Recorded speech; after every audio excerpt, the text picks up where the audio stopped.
Everybody is blown away, especially for the folks that put the headset on for the first time. They're not really sure what to expect. They kind of go up and they're like, I don't know what to think. And then they put it on and the first thing you usually hear is like, whoa. And they'll take a minute and kind of look around. It's really cool just seeing people being transported to this different environment and seeing them learning in the process. We are here at the Maricopa Community College District Office demoing some virtual reality headsets that we were able to acquire through a partnership with Chicanos Por La Causa. And we're using those headsets to promote some of our quick start and boot camp programs here in the district.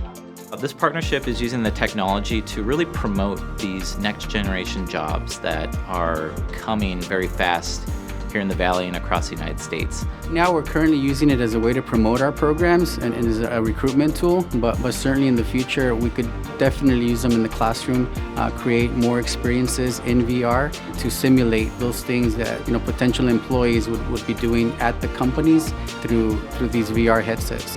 We're barely scratching the surface as to the opportunity with these sets, but we're very happy that we're finally here. We've been talking about it for a while and now it's a reality. We look forward to making a huge impact with this project.